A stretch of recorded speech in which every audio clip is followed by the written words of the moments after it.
The afternoon sun hung heavy over Cedar Ridge, casting long shadows between the weathered buildings that lined the main street. Dust swirled in lazy spirals, carrying the metallic tang of rusted tin roofs and the perpetual smell of horse sweat that clung to every frontier town. The heat pressed down like a suffocating blanket, making even the simplest tasks feel monumental. Lila Monroe stood beside the public well, her thin frame bent over the heavy wooden bucket she was trying to hoist from the depths below. At 19, she should have possessed the easy strength of youth, but weeks of poor eating and restless nights had left her arms trembling with the effort. Her brown dress, once perhaps a respectable shade of chestnut, had faded to the color of dried mud, and the fabric hung loose around her shoulders while growing snug around her middle in a way that told its own story. The rope burned against her palms as she pulled, hand over hand, the bucket seeming to grow heavier with each inch. Sweat beaded on her forehead despite the late hour, and she paused to wipe it away with the back of her wrist, careful not to let go of her hard-won progress. Grant Calloway had been riding past when he noticed her struggle. He sat motionless on his sorrel mare, watching from beneath the brim of his worn hat. At 35, Grant had the weathered look of a man who'd spent his life working cattle under an unforgiving sky. His ranch lay 5 miles outside of town, far enough that he rarely had cause to venture into Cedar Ridge, and when he did, he preferred to conduct his business quickly and without conversation. But something about the young woman's determined struggle made him pause. She moved with the careful precision of someone who knew that dropping the bucket would mean starting over, and starting over might mean going without water entirely. There was a dignity in her persistence that caught his attention, a refusal to ask for help even when help was clearly needed. The sound of approaching boots on the wooden boardwalk broke the afternoon stillness. Deputy Mason Holt emerged from the shadowed doorway of the saloon, his badge catching the slanted sunlight. At 28, Mason possessed the kind of swagger that came from wearing authority in a place where authority was often the only law. His eyes found Lila immediately, and a slow smile spread across his face, the kind of smile that never reached the eyes. "Well, well," Mason drawled, his voice carrying the false friendliness that every woman in Cedar Ridge had learned to fear. "If it ain't Miss Monroe, helping herself to the town's water again." Lila's hands stilled on the rope, but she didn't look up. Grant could see the tension settle across her shoulders like a yoke. "Water's free to all who need it, deputy," she said quietly, her voice steady despite the tremor in her hands. Mason stepped closer, his boots clicking against the wooden planks surrounding the well. "Free. Maybe. But not unlimited. Some folks might say a person ought to contribute something to the town before taking what the town provides." The words hung in the air like smoke from a poorly tended fire. Grant's jaw tightened. He'd heard Mason use similar reasoning before, always with women who had no menfolk to speak for them, always with that same underlying threat wrapped in the veneer of civic duty. "I work for what I need," Lila replied, still focused on the bucket, which had reached the halfway point in her slow extraction. "Oh, work?" Mason laughed, a sound devoid of humor. "What kind of work does a woman in your condition perform exactly?" His gaze dropped pointedly to her waist, where the fabric of her dress had begun to strain. "Especially when the man responsible ain't nowhere to be found." The words hit their mark. Lila's entire body went rigid, and for a moment, Grant thought she might let go of the rope entirely. Instead, she straightened slowly, turning to face Mason with a composure that belied her 19 years. The silence stretched between them like a bowstring pulled taut. Other townspeople had begun to notice the confrontation. Mrs. Henderson peering from behind her shop window, old Tom the blacksmith pausing in his work to listen from across the street. In Cedar Ridge, entertainment was scarce, and public humiliation drew crowds like honey drew flies. Mason seemed to feed off the attention. He hooked his thumbs in his gun belt and rocked back on his heels. See, the way I figure it, when a woman finds herself with child and no husband, well, that speaks to a certain lack of moral consideration. And when that same woman expects the good people of this town to provide for her needs, he shrugged as if the conclusion were obvious. Deputy Holt, Lila said, her voice carrying a warning despite its quiet tone. But Mason wasn't finished. Course, some might say the child ain't got a daddy at all. Some might say, I'm carrying his child, Lila interrupted, her words cutting through Mason's speech like a blade through canvas. The admission seemed to surprise even her, and Grant saw her hand move instinctively to her belly. But he's gone? The simple statement carried more weight than any elaborate explanation could have managed. In those 5 words, Grant heard years of pain, betrayal, and a kind of resigned acceptance that no 19-year-old should have to carry. The watching townspeople shifted uncomfortably, as if they'd witnessed something too private for public consumption.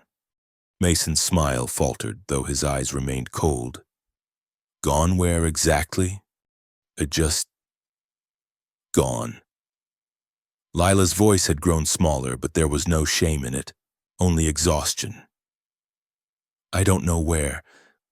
I don't know if he's coming back. I only know that I'm here and he's not. And this baby needs a mother who can provide for it. The admission hung in the dusty air like a prayer or a confession. Grant found himself studying her profile, the stubborn set of her jaw, the way she held herself straight despite everything. There was something unbreakable in her, something that Mason's cruelty couldn't quite reach. Mason seemed to sense that he'd lost the crowd's appetite for sport. The townspeople were beginning to look uncomfortable, remembering perhaps their own struggles, their own moments of desperation. Even in Cedar Ridge, there were lines that decent people didn't cross, and mocking a woman for the failings of the man who'd abandoned her was approaching that line. Well, Mason said finally, his tone suggesting the conversation was far from over. I suppose we'll see how long the town's charity lasts. He tipped his hat in a gesture that somehow managed to be more insulting than polite. Miss Monroe, enjoy your water. As Mason's footsteps faded, Lila returned to her bucket with mechanical determination. Her hands shook slightly as she resumed pulling, but she didn't pause again until the bucket cleared the well's edge and sat safely on the wooden platform. Only then did she notice Grant, still sitting motionless on his horse 20 feet away. Their eyes met across the dusty space, and he saw something in her gaze, not embarrassment at being overheard, but a kind of weary assessment, as if she were measuring him against every other man who'd witnessed her humiliation and found her wanting. Without a word, she bent to lift the heavy bucket. Grant dismounted and crossed to her in 3 long strides. Let me, he said simply, reaching for the bucket's handle. For a moment, Lila held on, and Grant realized she was so accustomed to doing everything alone that accepting help had become foreign to her. Then her fingers loosened, and he lifted the bucket easily. And thank you, she said, the words barely audible. Grant nodded toward the end of the street, where the buildings gave way to scrub brush and rolling hills. Which way? She hesitated, then pointed toward a cluster of small buildings on the town's eastern edge, the kind of place where people lived when they couldn't afford anywhere better. They walked in silence, Grant carrying the bucket, Lila walking beside him with careful, measured steps. The afternoon was beginning to cool, though heat still radiated from the dusty ground and the sun-baked walls of the buildings they passed, as they reached the edge of town proper. Lila stopped suddenly and turned to face him. In the slanted light, Grant could see that she was prettier than her circumstances allowed her to appear. fine features and clear eyes that would have been striking under better conditions. "You didn't have to do that," she said. "No," Grant agreed, "I didn't." She studied his face as if trying to read something written there in a language she didn't quite understand. When she spoke again, her voice carried a different quality, not pleading, exactly, but something close to it. "If you were to offer a woman work," she said carefully, "what kind of work would that be?" The question caught Grant off guard. In it, he heard both desperation and pride warring with each other, and he realized that what had just happened at the well was probably not unusual for her. How many times had Mason or men like him made her life difficult? How many times had she gone without rather than endure their attention? "Depends on the woman," Grant said finally, "and what she needed the work for." Lila's hand moved again to her belly, a gesture so unconscious that Grant suspected she wasn't even aware of doing it. "A woman in my situation," she said quietly, "might need steady work, a place to live, especially come winter." The admission cost her something. Grant could see it in the way her shoulders tensed, in the careful control of her voice. She was asking for help, and asking for help had clearly become dangerous for her. Grant looked past her toward the ramshackle buildings where she lived, then back toward town where Mason Holt was probably already spreading word of their encounter. In a place like Cedar Ridge, a woman alone was vulnerable in ways that had nothing to do with physical strength and everything to do with the casual cruelty of people who'd forgotten how quickly circumstances could change. "I've got a ranch," he said slowly. "Could use help with cooking, cleaning, general maintenance. It's not fancy, but it's honest work." Hope flickered in her eyes before caution smothered it. "What would you want in return?" The question revealed more than she probably intended.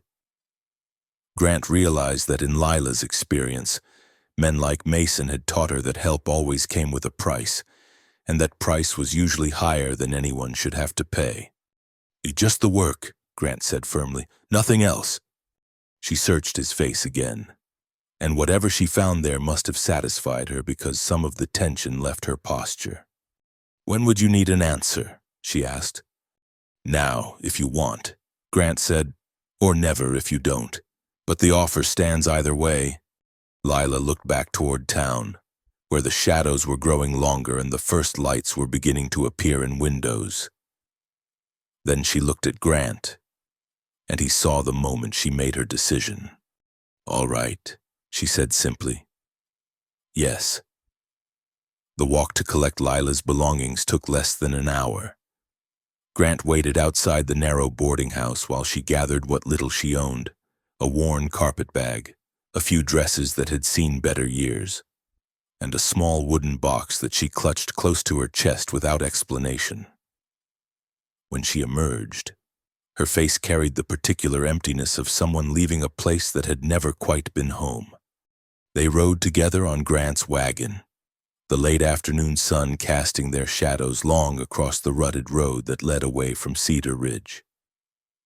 Lila sat beside him on the wooden bench, her carpet bag at her feet and the mysterious box balanced carefully on her lap.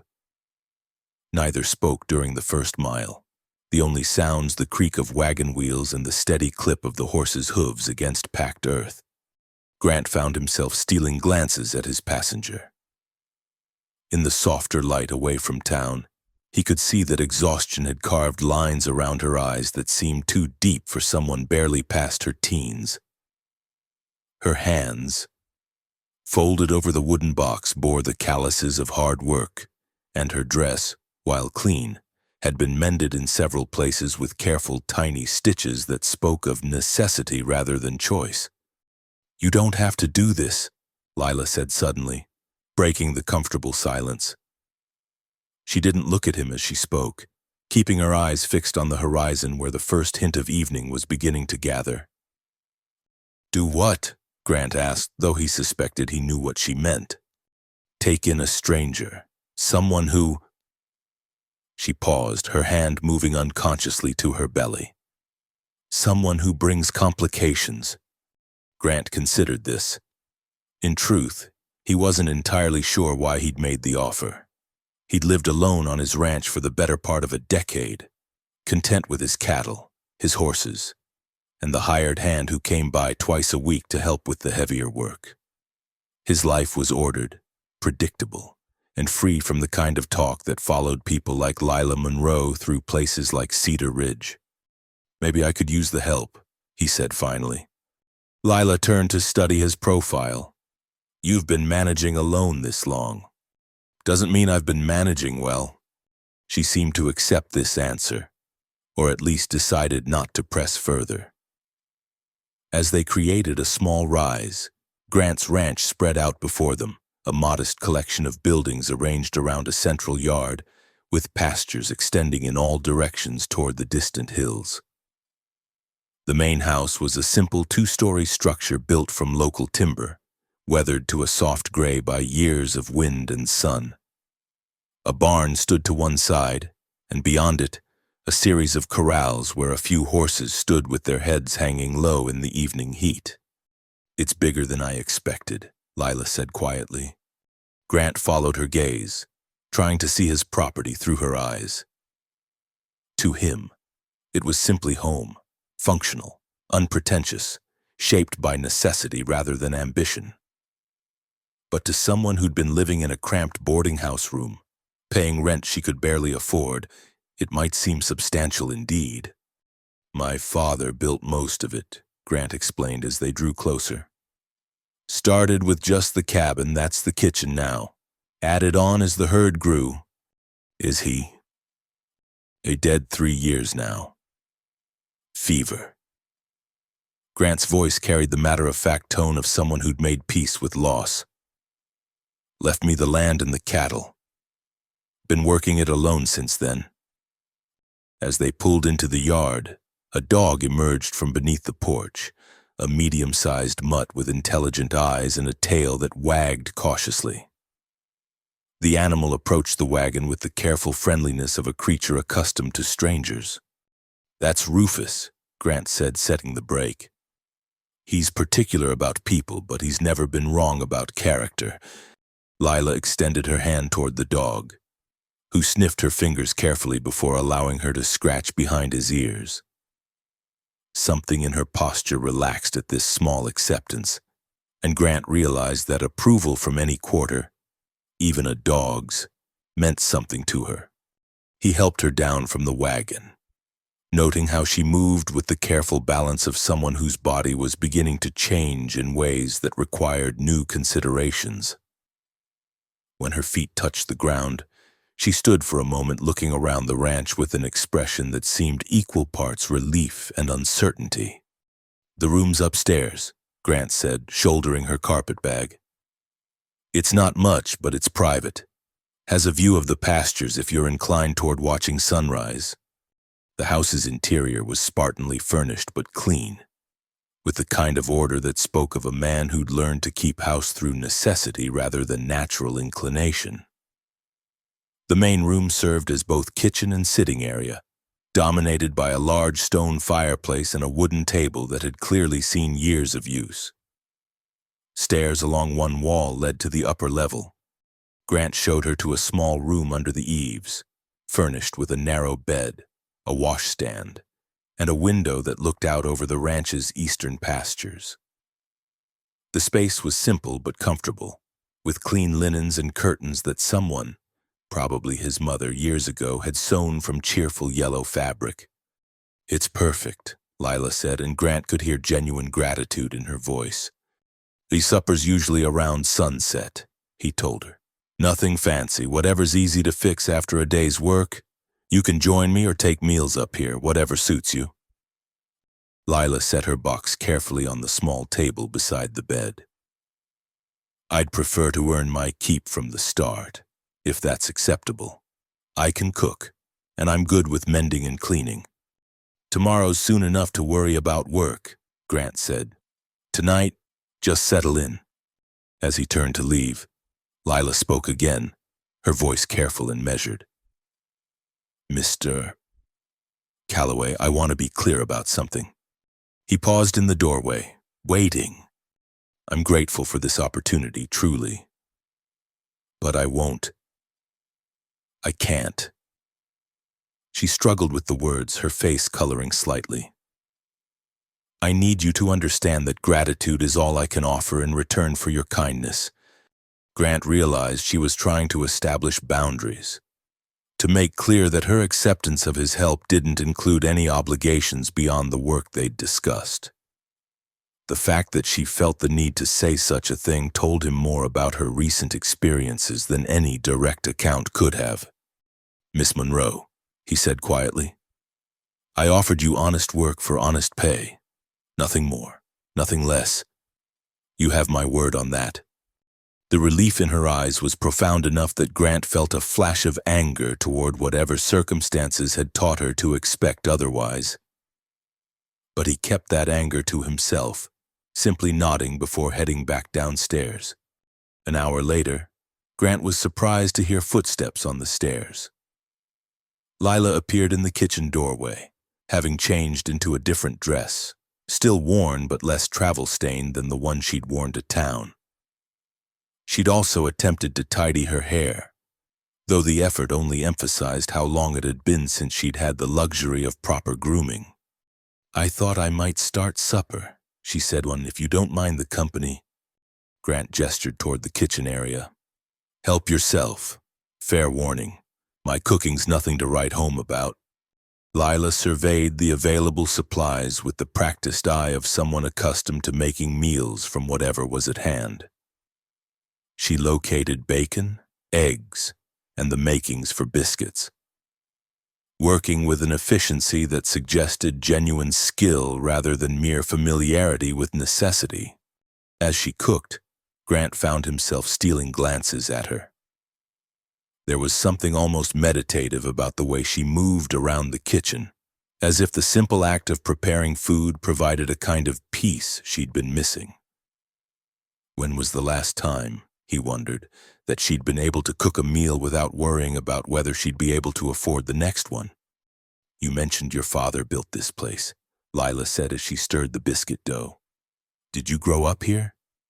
Born in the cabin that's now the kitchen, Grant replied.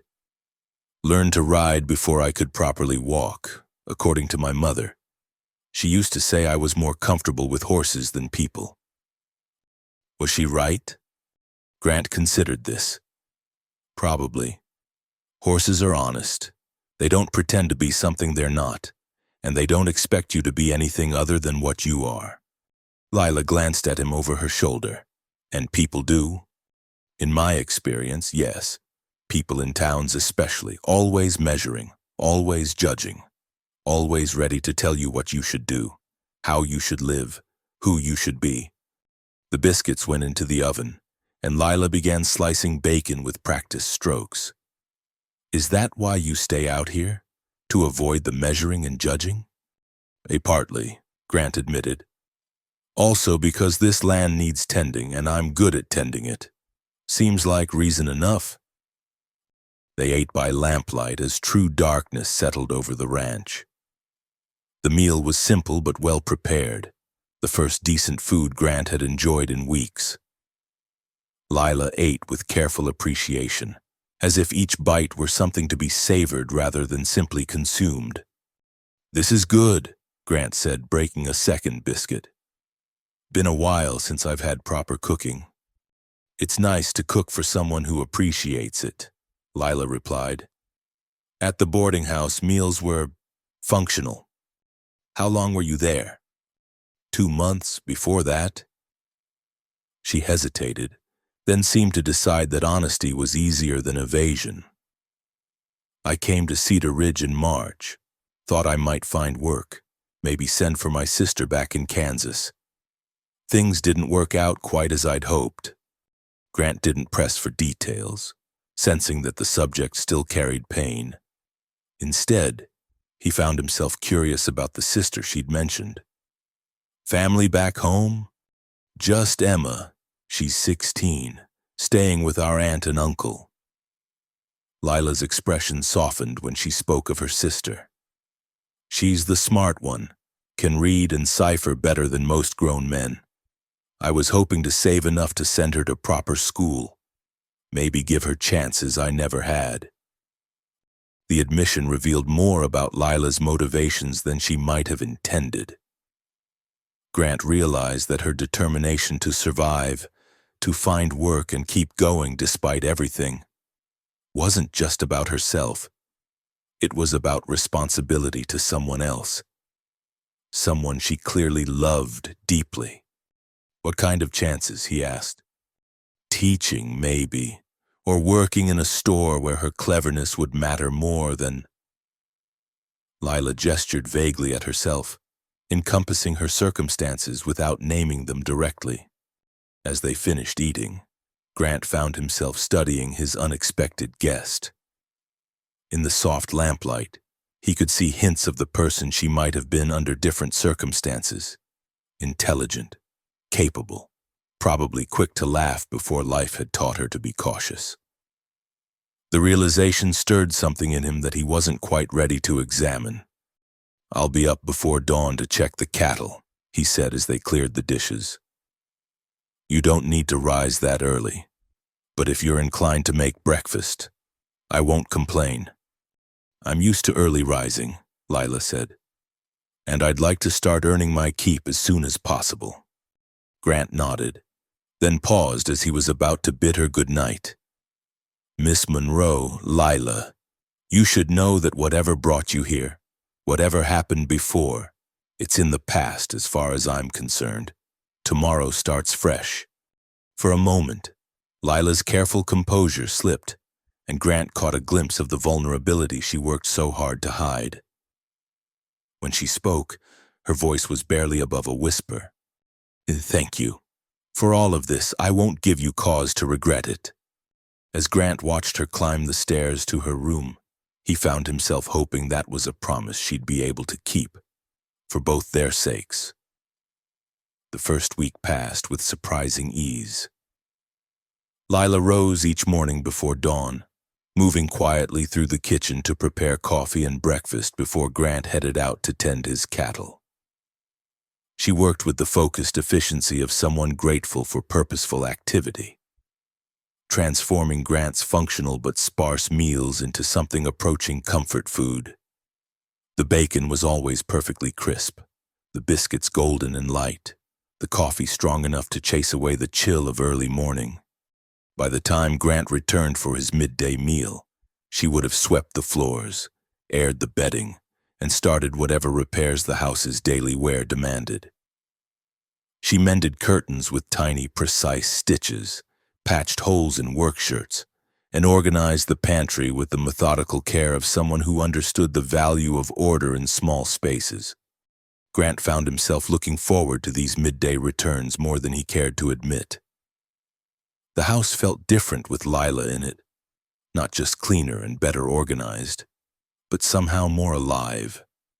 The sound of her humming while she worked, the smell of bread baking, the sight of laundry hanging crisp and white on the line behind the house. These small domestic touches had been absent from his life so long that he'd forgotten their power to make a place feel like home. "You don't have to work so hard," he told her one afternoon, finding her on her knees scrubbing the kitchen floor with the determination of someone attacking a personal enemy. Lila sat back on her heels, pushing a strand of hair from her face with the back of her wrist. "I like keeping busy, idle hands and all that." Grant suspected it was more than that.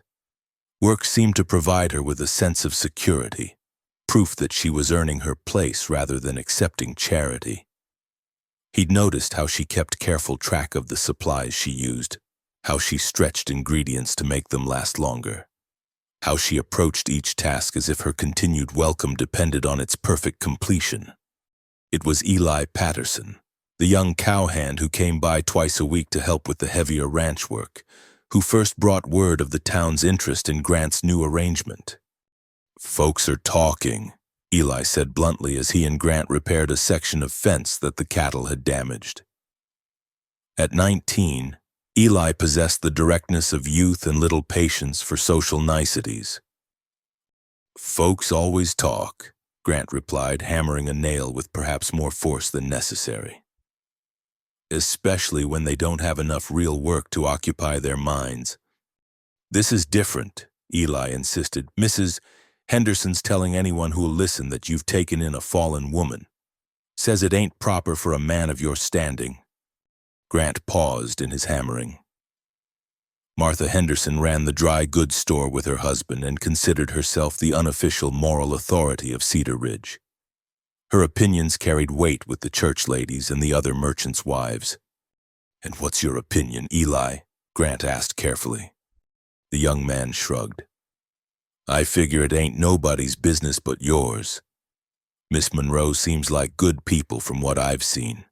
Works hard, minds her own affairs, treats folks decent.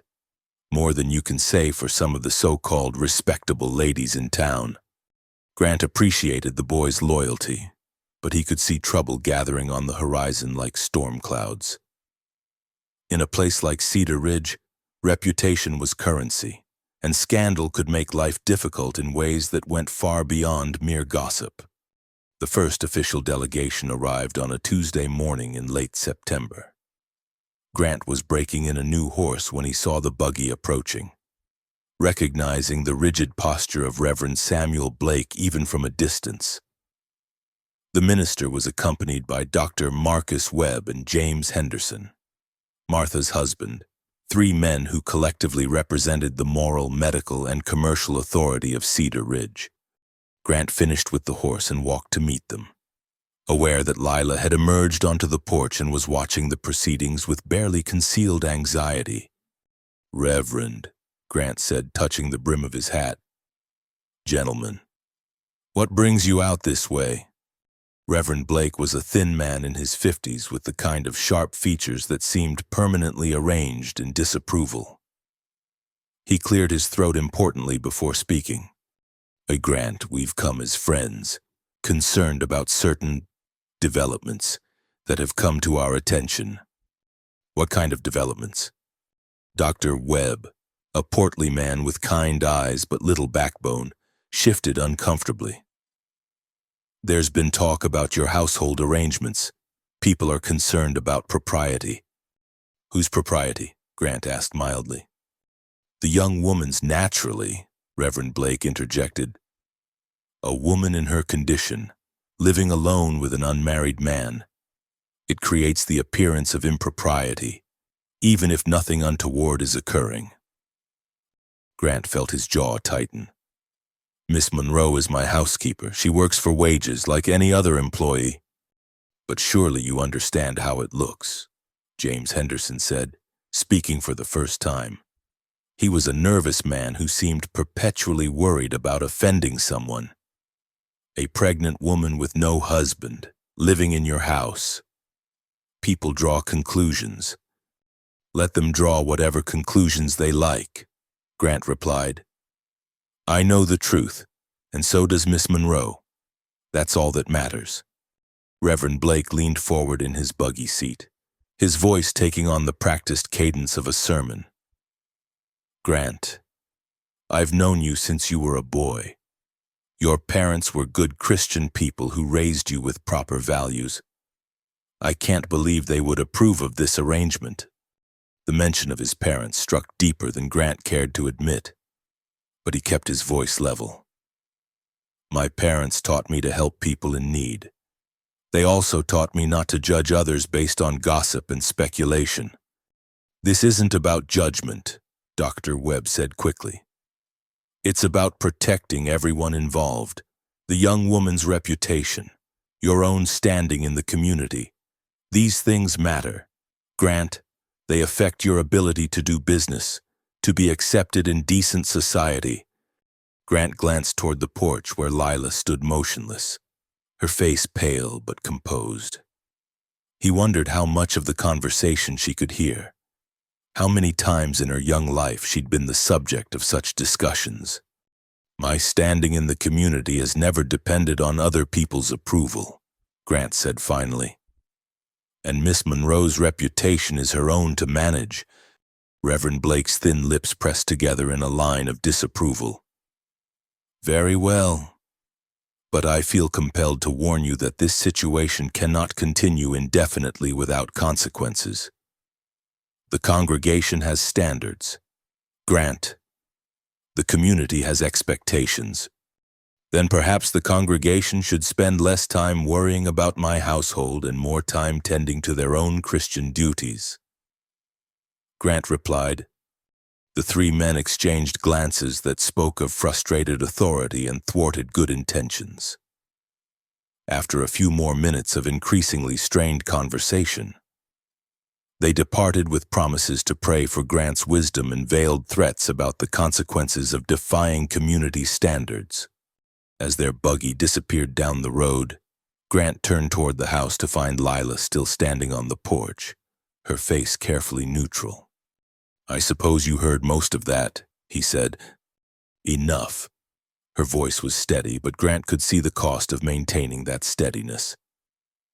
They're right, you know, about the talk, the problems it could cause you.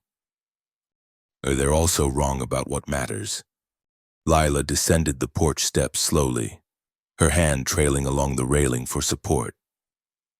As her pregnancy advanced, such small accommodations had become necessary, though she tried to hide them. I don't want to be the cause of trouble for you, she said quietly. You've been kinder to me than I had any right to expect. The last thing I want is to repay that kindness by damaging your reputation. Grant studied her face, noting the shadows under her eyes that spoke of worry and sleepless nights. Are you happy here, Lila? The question seemed to surprise her. Happy? Content then? Do you feel safe? Are you able to do the work you need to do? Yes, but... Then that's what matters, and the rest is just noise. That evening, as they shared their usual quiet supper, Lila seemed lost in thought. She ate mechanically, her attention focused on something beyond the simple meal and comfortable routine they'd established. You're thinking about what those men said, Grant observed. Lila looked up, startled from her reverie. I'm thinking about my sister Emma, about the plans I had for her future, and whether those plans are still possible if I'm the subject of scandal wherever I go. Grant set down his fork, giving her his full attention. What kind of plans? I told you she was clever. She could be a teacher, maybe even attend a normal school if we could manage the funds. But teachers have to be above reproach. Their morals have to be unquestioned. Lila's voice grew quiet. How can I help her build a respectable life if my own reputation follows her wherever she goes? The weight of her concern settled over the room like fog. Grant realized that for Lila, the community's disapproval wasn't just about her own comfort, it was about the future she was trying to build for someone she loved. Where is Emma now? He asked. With our aunt and uncle in Kansas, they're good people, but they have 4 children of their own. Emma's another mouth to feed, another burden. I was supposed to send for her once I got established here. Lila's laugh held no humor. Instead, I've made myself unmarriageable and unemployable in any respectable household. Grant pushed back from the table, moving to stand by the window that looked out over his pastures. In the distance, cattle moved slowly across the grass, content in their simple existence. He envied them their freedom from the complicated expectations of human society. Maybe the problem isn't your reputation, he said finally. Maybe the problem is putting too much stock in what people like Reverend Blake consider respectable. Easy words when you're not the one living with the consequences, Lila replied, though without heat. Grant turned back to face her. You're right. I don't know what it's like to have my character questioned based on circumstances beyond my control. But I do know what it's like to live according to other people's expectations. And I can tell you it's no way to find peace. Lila was quiet for a long moment, absently rubbing her belly where the child within was beginning to make its presence more obvious. What if they're right, though? What if I am bringing you nothing but trouble? Then we'll deal with the trouble when it comes. Grant said simply, but I won't turn away someone who needs help just because helping them makes other people uncomfortable. That night, as Grant lay in his bed listening to the familiar sounds of the ranch settling into darkness, he found himself thinking about reputation and respectability, about the difference between doing right and looking right. His parents had indeed been good Christian people, as Reverend Blake had pointed out. But they'd also been the kind of Christians who believed that faith was measured by actions rather than appearances, by compassion rather than judgment. He thought about Lila upstairs in her small room, probably lying awake wrestling with the same questions that had troubled their supper conversation. He thought about her sister Emma, waiting in Kansas for word that never came, and about the dreams that seemed to grow more distant with each passing day. Most of all, he thought about the choice that lay ahead, between the easy path of social acceptance and the harder road of standing by his convictions. In the morning, he knew, the town would still be talking, the pressure would continue, perhaps even increase. But tonight, in the quiet darkness of his own home, Grant Calloway found that his course was already set. Some things, he decided, were worth whatever trouble they might bring. The trouble Grant had expected came on a Thursday afternoon in early October, when the autumn air carried the first hint of the bitter cold that would soon grip the territory. He had ridden out to check the southern fence line, where cattle sometimes wandered too close to the neighboring property, leaving Lila alone at the ranch with only Rufus for company. Deputy Mason Holt had been watching the ranch for 3 days, noting Grant's routines, learning when the man was most likely to be away from the house. Mason had grown increasingly frustrated since the incident at the well. The town's brief sympathy for Lila had faded, replaced by the usual appetite for scandal. But Grant Calloway's protection had made her effectively untouchable. That protection, however, depended on Grant's presence. Lila was hanging laundry on the line behind the house when she heard the sound of approaching hoofbeats.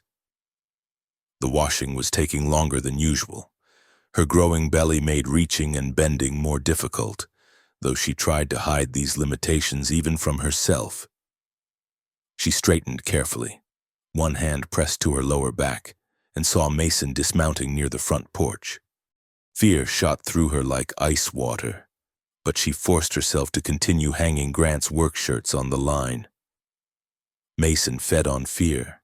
She'd learned the best defense was to appear unimpressed by his presence, even when her heart was hammering against her ribs. "Miss Monroe," Mason called out, his voice carrying the false friendliness she'd learned to dread. "Fine afternoon for washing, isn't it?" Lila didn't respond, focusing instead on smoothing wrinkles from a damp sheet. Maybe if she ignored him, he would state his business and leave. But even as she hoped this, she knew better. Men like Mason didn't make social calls. Now, that's not very neighborly. Mason continued, his boots crunching on the gravel as he walked around the house toward her. "Here I am, taking time from my busy day to check on your welfare, and you can't even offer a proper greeting." "I'm quite well, Deputy Holt," Lila said finally, not looking at him. As you can see, Mason stopped a few feet away, close enough that she could smell the whiskey on his breath despite the early hour.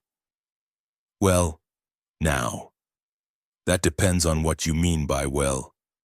You're looking a bit expanded since last I saw you." The comment about her changing figure brought heat to Lila's cheeks, but she continued hanging clothes. "If you have official business, I suggest you discuss it with Mr. Calloway when he returns." "Oh, but my business is with you, Miss Monroe. You see, I've been thinking about our conversation at the well, about gratitude and debts owed. Mason's voice had taken on the silky tone that always preceded his worst behavior. Time was before you took up with Calloway. You understood the importance of showing proper appreciation to those who looked out for your interests. Lila's hands stilled on the clothesline. She remembered those early weeks in Cedar Ridge, when Mason had made it clear that his willingness to overlook her lack of visible means of support came with expectations. She'd managed to avoid his worst attentions then, but barely, and only because other opportunities had presented themselves. "I don't know what you mean," she said quietly. Mason laughed, a sound devoid of humor. "Course you do.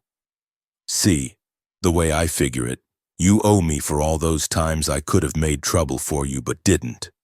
All those times I let you slide by without proper compensation for my consideration." Now Lila did turn to face him, and Mason was pleased to see the fear in her eyes despite her attempt to appear composed. "Mr. Calloway will be back soon. Will he now?" Mason stepped closer, and Lila instinctively backed toward the house. "Funny thing about Grant Calloway, he's got very predictable habits. Checks that southern fence every Thursday around this time. Stays out there for near 2 hours fixing whatever needs fixing. Gives a man time to conduct business without interruption." The realization that Mason had been watching, planning, made Lila's fear spike into near panic. She was alone, pregnant, and at least a quarter-mile from the nearest neighbor. Even if she screamed, no one would hear her over the prairie wind. "I have work to finish," she said, attempting to step around him toward the safety of the house. Mason's hand shot out, gripping her arm just above the elbow. Not hard enough to leave bruises that would show, but firm enough to stop her movement. "Work can wait. We've got more important matters to discuss." "Let go of me." Lila's voice was steady despite the fear coursing through her veins. "Now, don't be like that. I'm offering you a chance to settle your debts friendly-like. Show a little gratitude for past kindnesses, and we can forget all about those times you should have been more accommodating." The implication in his words made Lila's stomach turn. She tried to pull away, but Mason's grip tightened, and she gasped at the sudden pain. "You're hurting me." "Not yet, I'm not," Mason said, his false friendliness dropping away to reveal something uglier underneath. "But that could change real quick if you don't start showing better manners." It was at that moment that Eli Patterson came around the corner of the barn, leading a horse he'd been grooming. The young cowhand took in the scene immediately, Mason's grip on Lila's arm, her obvious distress, the deputy's predatory stance. "Ma'am," Eli said loudly, his voice cutting through the afternoon air. "Mr. Calloway sent me back to check on that mare he's worried about. Said you might need help moving her to the near pasture." The lie was obvious to everyone present, but it served its purpose. Mason released Lila's arm abruptly, stepping back with a casual air that fooled no one. "Deputy Holt," Eli continued, touching his hat brim in a gesture that managed to be polite and challenging at the same time. "Didn't expect to see you out this way." Mason's jaw tightened, but he managed a smile. "Just checking on Miss Monroe's welfare. Part of my civic duty. You understand." "I'm sure," Eli replied dryly. "Well, I'd best help the lady with that mare. Boss gets particular about his horses being tended proper." For a moment, the three of them stood frozen in a tableau of barely concealed hostility. Then Mason shrugged, as if the entire encounter had been nothing more than a friendly social call. "Well, I should be getting back to town. Lots of official business to attend to." He touched his hat to Lila in a gesture that somehow managed to be more insulting than polite. "Miss Monroe."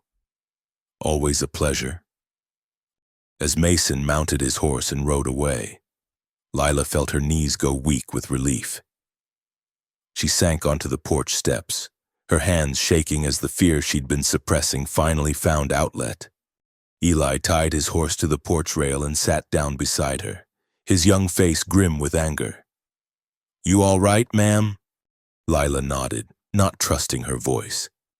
After a moment, she managed, "Thank you for what you did." "I should have done more," Eli muttered. "Should have taken a horsewhip to the bastard, begging your pardon, ma'am." "No," Lila said quickly. "You did exactly right. If you'd provoked him." She shuddered at the thought of what might have happened if Eli had given Mason an excuse for violence. They sat in companionable silence for several minutes, watching the deputy's figure disappear down the road toward town. Finally, Eli spoke again. "He'll be back, you know. Men like that don't give up easy." Lila knew he was right. Mason's retreat had been tactical, not a genuine abandonment of his intentions. "What should I do?" "Tell Mr. Calloway what happened. He's got a right to know his property's being threatened." "I'm not his property," Lila said automatically. Eli flushed. "I didn't mean, that is, I meant his ranch, his people. You work here. You're under his protection. That's how Mr. Calloway sees things, and it's how most decent folks see them too." When Grant returned an hour later, he found Lila and Eli waiting for him in the kitchen, their faces grave with shared worry. The story came out haltingly, with Eli filling in details that Lila was reluctant to share. Grant listened without interruption, his expression growing darker with each revelation. "He touched you?" Grant asked when they finished. "My arm," Lila said quickly. "Nothing more. Eli arrived before anything else could happen." Grant turned to the young cowhand. "I'm grateful you were here, Eli. More grateful than I can say." "Just wish I'd come around sooner," Eli replied, "or that I'd had cause to teach that sidewinder some manners." Grant was quiet for a long moment, staring out the window toward the road where Mason had disappeared. When he spoke, his voice was calm but carried an undercurrent of steel that Lila had never heard before. "He won't bother you again." "You can't be sure of that," Lila said. "Men like Mason—" "He won't bother you again," Grant repeated with finality. "I'll make sure of it." That evening, Grant approached the subject that had been weighing on his mind since hearing about the afternoon's events. He found Lila in the kitchen, mechanically preparing supper with hands that still trembled slightly when she thought no one was looking. "Lila," he said gently, "we need to talk about keeping you safe." She set down the knife she'd been using to slice potatoes and turned to face him. "I can't hide in the house every time you need to leave the ranch. The work won't get done, and I'll go mad with worry about every sound I hear." "I'm not suggesting you hide," Grant said. "I'm suggesting you learn to protect yourself." The next morning, Grant led Lila to the small corral behind the barn where he kept his gentlest horses. The mare he'd chosen was a steady old girl named Molly, patient enough to tolerate a beginner's uncertainties and calm enough not to spook at sudden movements. "I've never ridden," Lila admitted, eyeing the horse with a mixture of curiosity and apprehension. "Nothing to it once you get the feel," Grant assured her, though he was careful not to make it sound easier than it was. "Main thing is learning to trust the horse and let her know she can trust you." The first lesson was simply getting comfortable being near the animal. Grant showed Lila how to approach Molly calmly, how to let the mare catch her scent, how to stroke the horse's neck with confident but gentle touches. To his surprise, Lila seemed to have a natural affinity for the animal, speaking to Molly in the same soft, steady voice she used when trying to calm her own fears. "She's beautiful," Lila said, running her hand along the mare's shoulder. "So strong. Strong enough to carry you anywhere you need to go." Grant agreed. "Fast enough to outrun trouble if you ever need to." The mounting lesson came next. And here Lila's condition presented challenges that Grant tried to address with tactful discretion. Her balance was shifting as her body changed, and the physical demands of climbing into a saddle required accommodations they both pretended not to notice. But once she was seated on Molly's back, something changed in Lila's expression. The constant tension that had marked her features since the incident with Mason seemed to ease, replaced by something approaching wonder. "It's like seeing the world from a different place," she said, looking out over the ranch from her new vantage point. Grant walked beside the horse as they moved slowly around the corral, offering quiet instruction and encouragement. "How does it feel?" "Like flying," Lila admitted, then laughed at her own fanciful words. "I know that sounds foolish." "Doesn't sound foolish at all," Grant said. "First time I got on a horse by myself, I felt like I could ride all the way to California if I had a mind to." As the lesson progressed, Grant found himself watching Lila's face more than her riding technique. Color had returned to her cheeks, and for the first time since Mason's visit, she seemed to breathe easily. There was something about being mounted, about having the power to move quickly if needed. That restored a measure of confidence he hadn't realized she'd lost. "Tomorrow we'll try a longer ride," Grant said as he helped her down from the saddle. "Just around the near pastures, but it'll give you a better feel for handling her on open ground." Lila stroked Molly's neck one final time before they led the mare back to the barn. "Grant," she said quietly, "thank you. For this. For everything. I know I've brought nothing but complications into your life." Grant paused in loosening the mare's saddle. "You've brought more than complications, Lila. A lot more." That night, as they sat down to another of Lila's well-prepared meals, Grant noticed that she seemed more like herself than she had since Mason's visit. The riding lesson had given her something she'd been missing, not just a means of escape, but a sense of her own capability, her own strength. "Feel better?" he asked as she served him a portion of the beef stew she'd spent the afternoon perfecting. "Much," Lila admitted. "It's been a long time since I felt like I had any control over what happened to me. Today I felt like maybe I could take care of myself if I needed to." Grant nodded, understanding exactly what she meant. "That's a good feeling to hold on to." As they ate, both were quietly aware that the lesson had been about more than just riding. It had been about dignity, about refusing to be a victim, about finding strength in the face of men who would take that strength away. Outside, the prairie wind carried the first sharp edge of coming winter. But inside the warm kitchen, two people who had found unexpected companionship in shared circumstances continued the slow work of building something that might, eventually, become home. 2 weeks passed without incident, and Lila began to hope that Mason had finally decided to leave her alone. Her riding lessons with Grant continued each morning, and she was becoming genuinely comfortable in the saddle. Molly seemed to sense her growing confidence, responding to lighter touches on the reins and moving with the kind of partnership that Grant said marked a true rider. The trip to town became necessary when their supplies of flour and salt ran dangerously low, and the approaching winter made Grant reluctant to delay essential purchases. Lila had not been back to Cedar Ridge since the day Grant had found her at the well, and the prospect of facing the townspeople again filled her with anxiety she tried not to show. "You don't have to come," Grant said as he prepared the wagon on a crisp November morning. "I can handle the shopping myself." But Lila had been thinking about this moment for weeks, knowing it would come eventually.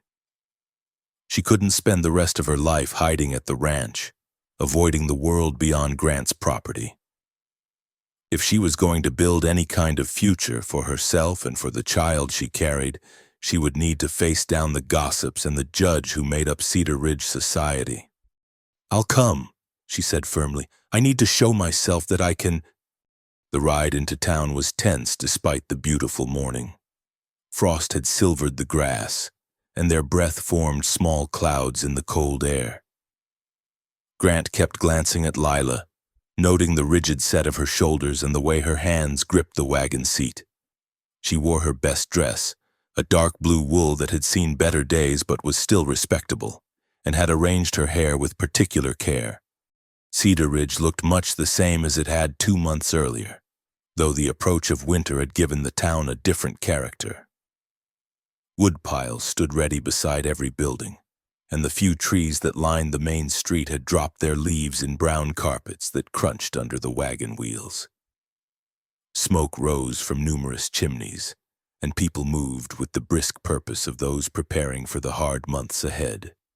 The first stop was Henderson's General Store, where they needed flour, salt, and various other staples that would see them through until spring.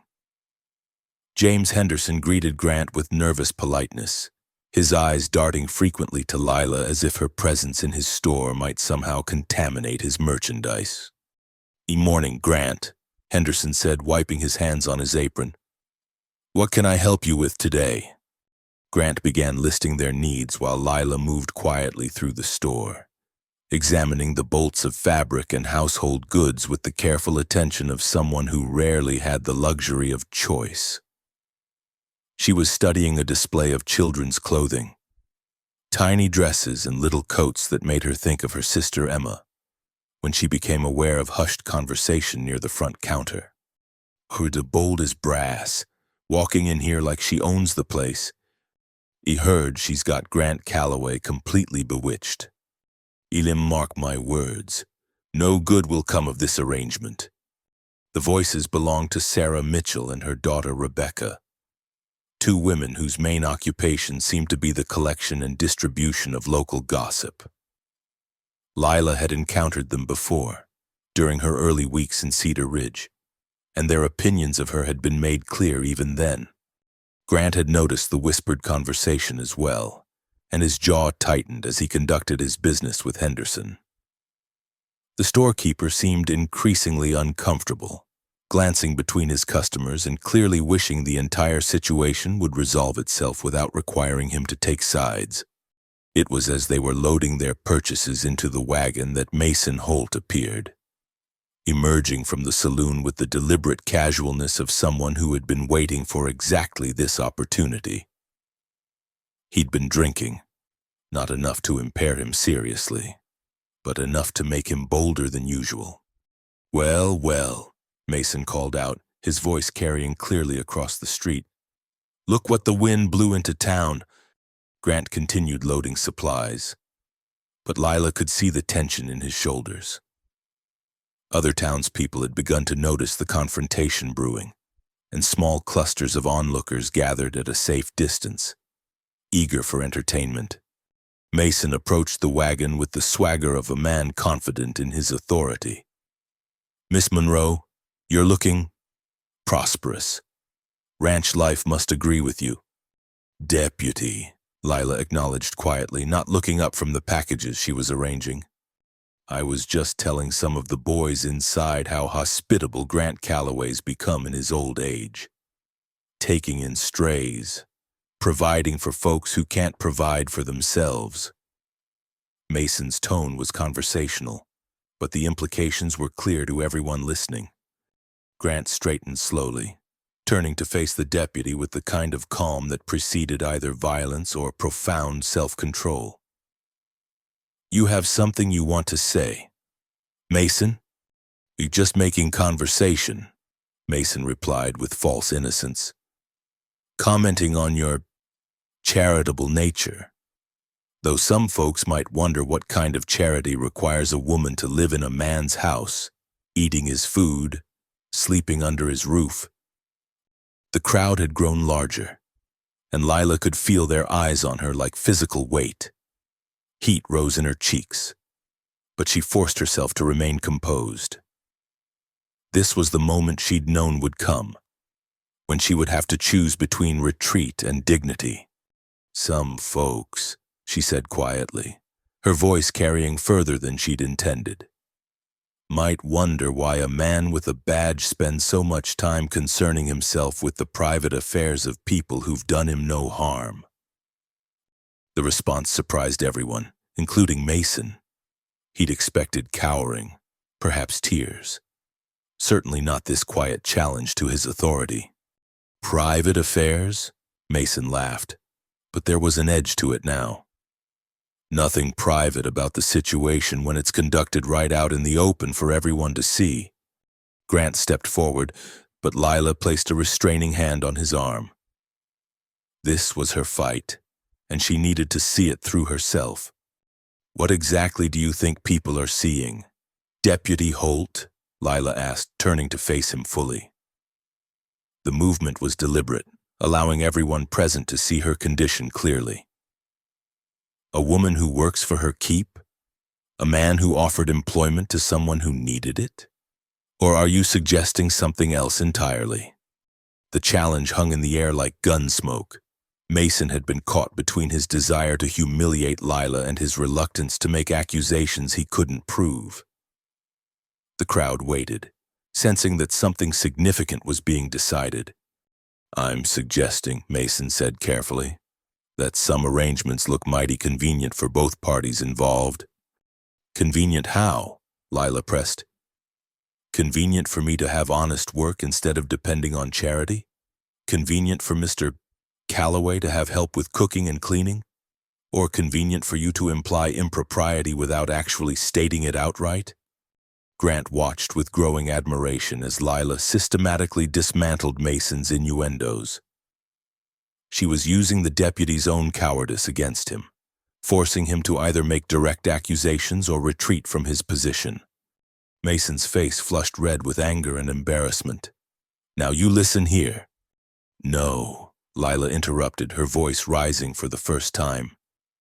You listen. I came to Cedar Ridge looking for honest work.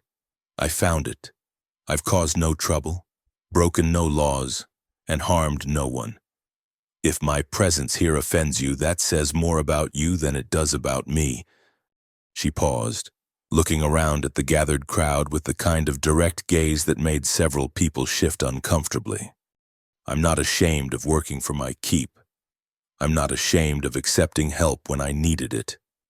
And I'm certainly not ashamed of being judged by people who know nothing about my circumstances or my character. The speech had cost her something. Grant could see it in the slight tremor of her hands, the way she had to steady herself against the wagon. But she delivered it with a dignity that transformed the moment from public humiliation into something approaching triumph. Mason stood speechless for several seconds, clearly unprepared for such direct confrontation. When he finally found his voice, it carried a nasty edge that revealed more of his true nature than he probably intended. Easy words for a woman in your position, he snarled. But words don't change facts, and facts are facts. You're right, Grant said quietly, speaking for the first time since the confrontation began. Facts are facts. He stepped closer to Mason, his voice carrying the kind of authority that came from years of honest work and community respect. Fact is, Miss Monroe has conducted herself with more dignity in the past 2 minutes than you've managed in the past 2 years. Grant's gaze swept the crowd, taking in their faces with careful attention. Fact is, everyone here knows what kind of man you are. Mason. They know how you treat women who can't defend themselves. They know about the drinking, the bullying, the way you use that badge to settle personal scores. Mason's hand moved instinctively toward his gun, but Grant continued without flinching. Most important fact of all, Miss Monroe doesn't owe you or anyone else an explanation for her choices. She works hard, minds her own business, and treats people with more courtesy than most of them deserve. The crowd had gone completely silent, aware that they were witnessing something that would be talked about for years. Grant Calloway was not a man given to public speeches, and his defense of Lila carried weight precisely because it was so uncharacteristic. So here's what's going to happen, Grant continued, his voice remaining calm but gaining intensity. You're going to leave Miss Monroe alone. You're going to stop making your rounds past my ranch, and you're going to find some actual crime to occupy your time instead of manufacturing scandals where none exist. Mason's face had gone white with rage, but he was trapped by the public nature of the confrontation. To back down completely would damage his authority. To escalate would force him into a fight with a man who commanded far more respect in the community than he did. This isn't over, Mason said finally, his voice tight with controlled fury. Yes, Grant replied mildly, it is. As Mason stalked away, the crowd began to disperse with the reluctant air of people who'd hoped for more dramatic entertainment. But several townspeople approached the wagon before Grant and Lila could leave, and their words surprised both of them. Well said, miss, murmured Mrs. Charlotte Davis, the school teacher. Some of us have been waiting for someone to speak up to that man. Old Tom the blacksmith nodded his agreement. About time somebody reminded Mason Holt that a badge don't give a man license to torment decent folks. Even James Henderson, who had seemed so uncomfortable earlier, offered a grudging nod of approval. You handle yourself well, Miss Monroe. Takes courage to stand up like that, as they drove out of town. Lila sat quietly beside Grant, her hands folded carefully in her lap. The confrontation had drained her, but she felt something she hadn't experienced in months, a sense of her own worth, her own right to exist in the world without apologizing for circumstances beyond her control. You did well back there, Grant said quietly. I was terrified, Lila admitted. Couldn't tell. You sounded like someone who knew exactly what she was worth and wasn't willing to accept less. Lila considered this. Maybe that's what courage is, being terrified but doing what needs doing anyway. Grant glanced at her profile, noting the new set to her shoulders, the way she held her head. Something fundamental had changed during the confrontation with Mason. She'd found her voice, her sense of dignity, and no one would be able to take that away from her again. Mason meant what he said, Lila observed as they neared the ranch. About this not being over. I know, Grant replied, but so did I. That evening, as they shared a quiet supper, both were aware that the day had marked a turning point. Lila had faced down her fears and emerged stronger for it. Grant had publicly allied himself with her in a way that made his position clear to everyone in Cedar Ridge. There would be consequences, they both knew. Mason Holt was not a man to accept public humiliation gracefully. But for tonight, in the warm kitchen of the ranch house, they could take satisfaction in the knowledge that dignity defended was dignity preserved, regardless of what tomorrow might bring. The retaliation came on a gray November afternoon when the wind carried the promise of early snow. Grant had spent the morning mending fence in the north pasture, unaware that 4 riders had been watching his movements from the ridge above his property. Mason Holt had spent the week since the confrontation in town drinking away his humiliation and planning his response, and he'd found 3 men willing to help him deliver it. Lila was in the kitchen preparing an early supper when Rufus began barking with the urgent tone that meant strangers approaching. She wiped her hands on her apron and moved to the window, her heart sinking as she recognized Mason's distinctive slouch in the saddle. He wasn't alone this time. 3 rough-looking men rode with him, the kind of drifters who hired themselves out for jobs that decent people wouldn't do. The riders approached the house with deliberate slowness, clearly intending to make their presence felt. Mason dismounted with theatrical casualness while his companions remained in their saddles, hands resting conspicuously near their guns. These were not men who had come for conversation. Lila moved quickly to the front door, stepping onto the porch before they could enter the house uninvited. Her pregnancy was becoming more obvious with each passing week, but she stood as straight as she could manage, drawing on the courage she'd found during the confrontation in town. "Deputy Holt," she said, her voice steady despite the fear coursing through her veins. "Mr. Calloway isn't here." "I know exactly where Grant Calloway is," Mason replied, removing his hat with mock politeness. "Been watching his habits for quite some time now. Funny how predictable a man can be when he thinks nobody's paying attention." The three men with him chuckled at this, a sound that held no warmth. Lila recognized the type, men who drifted from town to town, taking whatever work they could find and leaving trouble in their wake. The kind of men who would do almost anything for the right price. "These here are some associates of mine," Mason continued, gesturing toward his companions. "Boys, meet Miss Lila Monroe, the woman who's been causing such a stir in our peaceful little community. The largest of the three, a bearded man with cold eyes and hands that looked like they'd seen violence, touched his hat brim in a gesture that somehow managed to be insulting. "Ma'am, what do you want?" Lila asked, fighting to keep her voice level. Mason stepped closer to the porch, his boots clicking against the wooden steps. "Well now, that's a fair question. See, the boys and I have been discussing the situation out here, and we've come to some conclusions about what's best for everyone involved. And what conclusions are those? That this arrangement you've got with Calloway ain't healthy for anybody. Not for him, not for the community, and certainly not for you." Mason's voice carried the false reasonableness that Lila had learned to fear.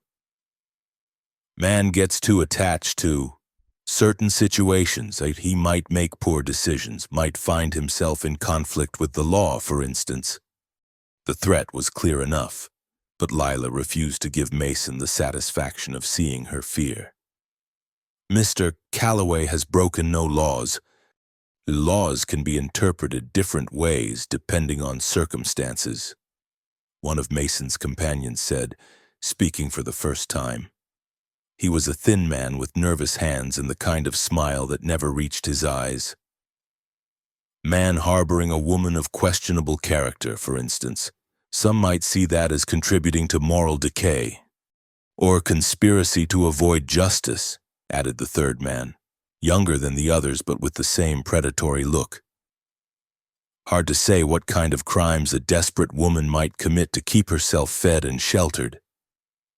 Lila realized they were building a case against both her and Grant, constructing accusations that would be difficult to disprove in a territory where law enforcement was often a matter of personal interpretation. Mason had clearly put considerable thought into this approach. "So here's what's going to happen," Mason said, his false politeness dropping away to reveal something uglier underneath. "You're going to pack up your belongings and leave. Today. Right now. And you're going to keep traveling until you're far enough away that your presence doesn't affect the good people of Cedar Ridge anymore. And if I refuse?" Mason's smile was all teeth and no warmth. "Well, that would be unfortunate. See, accidents happen out here on these isolated ranches. Fires start from poorly tended stoves. Cattle stampede for no apparent reason. Sometimes a man gets so distracted by his personal problems that he forgets to watch out for danger." The threat to Grant's safety hit Lila like a physical blow. She'd known Mason was vindictive, but she hadn't fully grasped how far he might be willing to go to settle his grudges. "You're threatening me," she said quietly. "I'm offering you a choice," Mason corrected. "Leave voluntarily and Calloway keeps his ranch, his cattle, his nice quiet life. Stay, and things might get complicated for him." The bearded man shifted in his saddle, and Lila caught sight of a rope coiled at his saddle horn. Not a working rope, but something with a more sinister purpose. The implications made her stomach turn. "How do I know you'll leave him alone if I go?" she asked. "You don't," Mason admitted cheerfully. "But you know for certain what'll happen if you stay. Question is, How much does Grant Calloway's welfare mean to you? It was a clever trap, and Lila recognized it as such. Mason was betting that her feelings for Grant would overcome her own need for safety and security.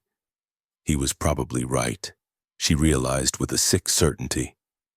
She couldn't bear the thought of Grant suffering because of her presence in his life. Before she could respond, the sound of approaching hoofbeats drew everyone's attention. Grant appeared around the corner of the barn, riding hard with Eli Patterson close behind. Both men took in the scene immediately, the four riders. Lila's obvious distress, the threatening posture of Mason's companions. Grant dismounted while his horse was still moving, his hand moving instinctively to the rifle in his saddle scabbard. Eli followed suit, positioning himself where he could cover Grant's back while keeping the strangers in sight. "Any problem here, Mason?" Grant asked, his voice carrying the kind of calm that preceded either reason or violence. Mason turned with elaborate casualness, as if he'd been expecting Grant's arrival all along. "No problem at all, Grant. Just having a friendly conversation with Miss Monroe about her future plans." "Is that so?" Grant's gaze flicked to Lila, noting her pale face and the way she held herself rigid with barely controlled fear. "And what plans might those be?" "Well, she was just telling us how she's decided it's time to move on," Mason said smoothly. "Seems she's got an itchy feet, wants to see what opportunities might be waiting for her elsewhere." Grant looked at Lila again, and she saw the question in his eyes. The easy thing would be to agree with Mason's lie, to pack her few belongings and disappear before anyone got hurt. It would save Grant from whatever retaliation Mason had planned, and it would spare her the constant fear of what might happen if she stayed. But as she looked at Grant, really looked at him, taking in the concern in his face and the protective stance he'd automatically adopted, Lila realized that leaving would solve nothing. Mason would find other targets for his vindictiveness, other vulnerable people to torment, and she would spend the rest of her life running from men like him, teaching her unborn child that the solution to bullying was always surrender. "That's not what I said," Lila replied quietly, her voice carrying clearly in the cold air.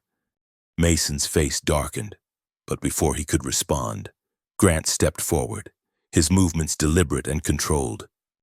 "Then maybe you gentlemen should explain exactly what kind of conversation you were having with Miss Monroe," Grant said. "And maybe you should explain why it took 4 armed men to have it."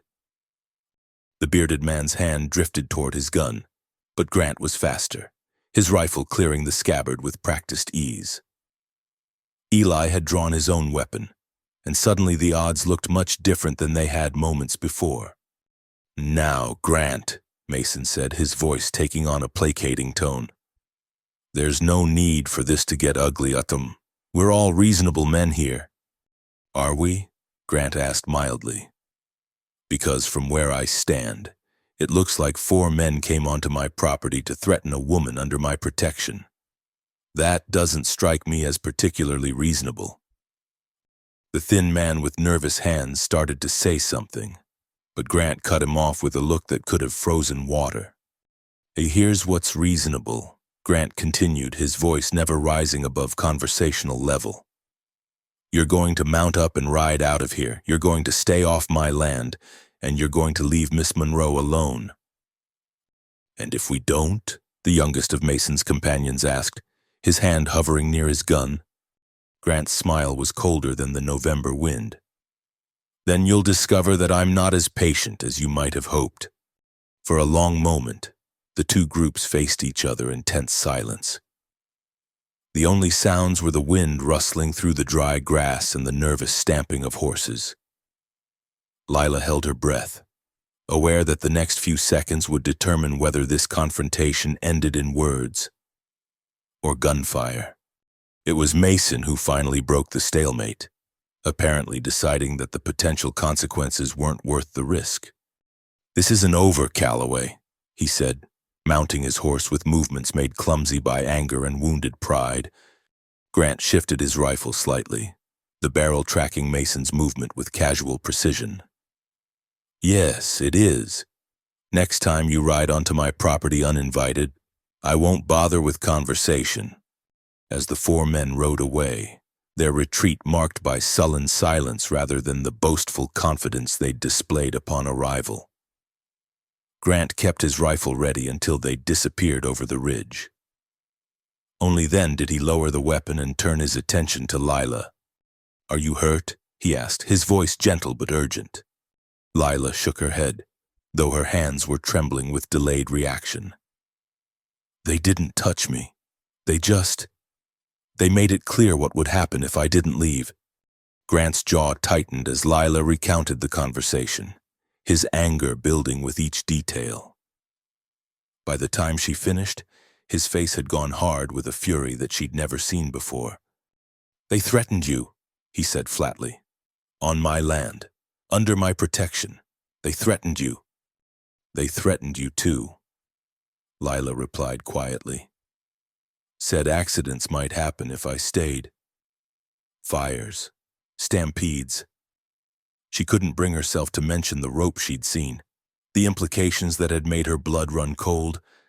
Eli, who had been standing guard while they talked, spoke up for the first time. "They ain't bluffing, Mr. Calloway. Men like that, they'll do what they say they'll do if they think they can get away with it." Grant was quiet for a long moment, his gaze fixed on the horizon where Mason and his companions had disappeared. When he spoke, his voice carried a certainty that brooked no argument. "They won't get away with it," he said simply, "and they won't be back."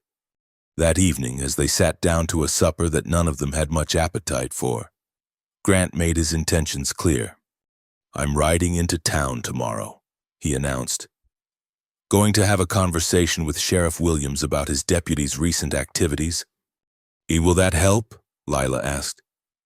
"From what I've heard, Williams doesn't much like controversy." "Maybe not," Grant admitted. "But he likes having his authority challenged even less, and Mason's been operating on his own for too long. Time someone reminded him that he answers to somebody besides himself." Lila pushed food around her plate without eating, her mind wrestling with possibilities she didn't want to consider.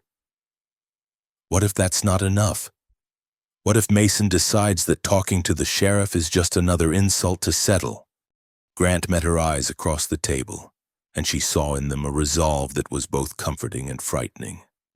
"Then we'll deal with that when it happens," he said quietly. "But one way or another, this ends now." Outside, the wind was picking up, carrying the first flakes of what would be a long, hard winter. But inside the warm kitchen, three people who had found unexpected kinship and shared adversity prepared to face whatever storm might come, knowing that some things were worth fighting for regardless of the cost.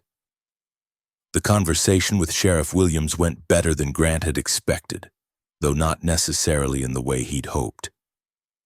Williams was a practical man in his 50s who'd held his position for nearly a decade by avoiding conflicts that might threaten his comfortable arrangement with the town's influential citizens. But he was also smart enough to recognize when one of his subordinates had become a liability. "Mason's been getting above himself lately," Williams admitted when Grant laid out the situation in stark terms. "Had several complaints about his methods, though folks are usually too scared to make them official." "This one's official," Grant said firmly. "4 armed men threatening a woman on my property. If you can't control your deputy, sheriff, maybe it's time to find one you can control." Williams leaned back in his chair, studying Grant with the calculating look of a politician weighing options. "Mason's got friends in this town, people who appreciate his direct approach to maintaining order, and you've got ranchers and farmers who vote too." Grant replied, "People who don't appreciate having their property invaded by badge-wearing thugs." The threat was subtle but clear. Williams nodded slowly. apparently reaching a decision. "I'll have a word with Mason. Make it clear that his authority has limits." Williams paused, then added with the careful tone of a man covering his own interests. "Course, that assumes the situation at your ranch doesn't give him cause for further official concern." Grant understood the bargain being offered. Williams would rein in Mason's worst excesses in exchange for assurance that Grant's household wouldn't create the kind of scandal that might reflect poorly on the sheriff's office. "Miss Monroe is my employee," Grant said clearly. "She works for wages, lives in my house under my protection, and conducts herself with complete propriety. Anyone who suggests otherwise is welcome to present evidence of impropriety to the appropriate authorities." Williams nodded, satisfied with the formal statement that he could use to deflect criticism if needed. "Then I expect this matter can be resolved without further complications." When Grant returned to the ranch that afternoon, he found that Lila's composure had held throughout the day, but the strain was beginning to show. She'd thrown herself into cleaning with an intensity that spoke of nervous energy seeking outlet, scrubbing floors that were already spotless and reorganizing cupboards that needed no attention. "How did it go?" she asked as soon as he walked through the door. Grant hung his hat and coat on the pegs by the entrance, choosing his words carefully. "Williams will talk to Mason. Make it clear that he's overstepped his authority. Will that be enough?" Grant met her eyes, seeing the fear she was trying so hard to hide. "It should be. Williams doesn't want the kind of trouble that comes from having a deputy who operates outside the law." But even as he said it, Grant wasn't entirely certain. Men like Mason didn't take humiliation well, and official censure might only drive him to more careful forms of retaliation. Still, the sheriff's intervention should provide some protection, at least in the short term. That evening, as they prepared supper together, Grant noticed that Lila moved with increasing difficulty. Her pregnancy had advanced to the point where simple tasks required more effort, though she tried to hide her limitations with characteristic stubbornness. "Sit down," Grant said gently when he saw her struggling to reach a pot on a high shelf. "I can finish this." "I'm fine," Lila protested, but she accepted his help with obvious relief. As Grant completed the meal preparation, he found himself thinking about the changes that had occurred since Lila's arrival. The house felt different now, warmer, more alive, filled with small touches that spoke of a woman's presence. Clean curtains at the windows, flowers from the garden brightening the kitchen table, the smell of fresh bread that seemed to linger even hours after baking. More than that, though. Grant realized that he'd grown accustomed to Lila's company in ways that went beyond mere convenience. Their evening conversations, the sound of her humming while she worked, even the comfortable silences they shared, all of these had become part of the rhythm of his days. "Grant," Lila said quietly as they sat down to eat, "I need to ask you something." He looked up from his plate, noting the serious tone in her voice. "If Mason keeps causing trouble, if having me here continues to put you at risk." She paused, gathering courage for what she needed to say. "Would you tell me, honestly, even if you thought I might leave?" Grant set down his fork, giving her his full attention. "Are you asking if I'd choose my own safety over your welfare? I'm asking if you'd be honest with me about the cost of your kindness. You've already done more for me than anyone had a right to expect. I won't have your generosity destroy everything you've built here." The question revealed more about Lila's character than perhaps she intended.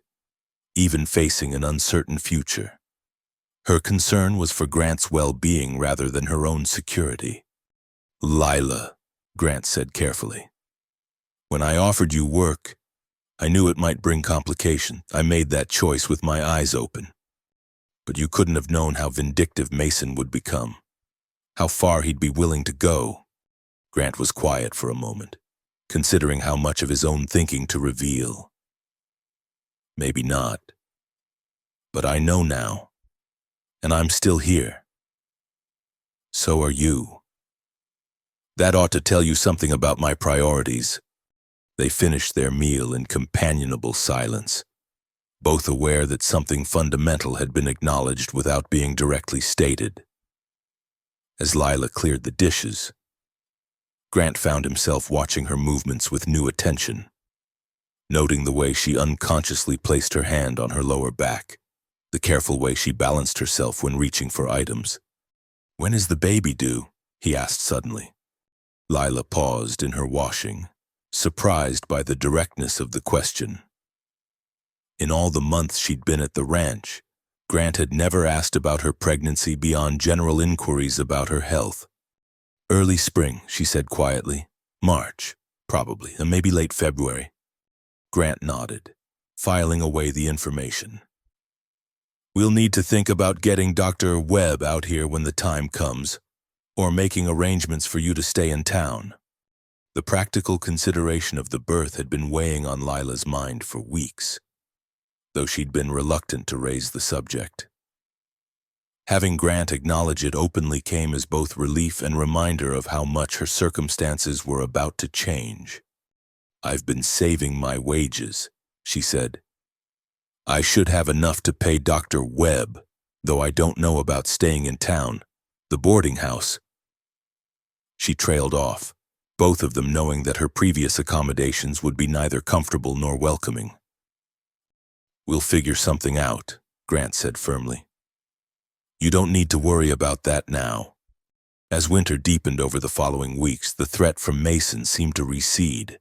There were no more visits to the ranch, no confrontations in town during their occasional supply runs. Grant began to hope that Sheriff Williams' intervention had been effective, that Mason had finally accepted the boundaries that had been set. The daily routine at the ranch settled into a comfortable pattern shaped by the approaching season and Lila's changing condition. Grant took on more of the heavy household tasks without making a show of it, while Lila focused on cooking, mending, and the countless small jobs that kept a household running smoothly. Their evening conversations grew longer and more personal, as the dark hours of winter provided ample time for talk. Grant found himself sharing stories of his childhood, his parents' struggles to build the ranch, his own dreams for expanding the operation. Lila spoke of her sister Emma, of the plans they'd made before circumstances separated them, of her hopes for the future despite the uncertainty that surrounded it. "I received a letter from Emma last week," Lila mentioned one evening as they sat by the fire, she with mending in her lap and Grant reviewing his account books. "She's doing well with our aunt and uncle, but she's eager to leave Kansas. Says she's ready to start her own life." "What kind of life does she want?" Grant asked, looking up from his figures. Lila smiled, the expression transforming her face in the warm firelight. "Teaching, if she can manage the schooling. She's always been clever with books and numbers. Better than I ever was. You're cleverer than you give yourself credit for." Grant observed. "Takes intelligence to manage a household, to make meals from whatever's available, to handle the kind of difficulties you've faced. That's survival, not intelligence. Sometimes they're the same thing." As December gave way to January, Lila's pregnancy became impossible to ignore or accommodate quietly. She moved more slowly, tired more easily, and required help with tasks that had once been simple. Grant found himself anticipating her needs, adjusting his own schedule to be available when she might require assistance.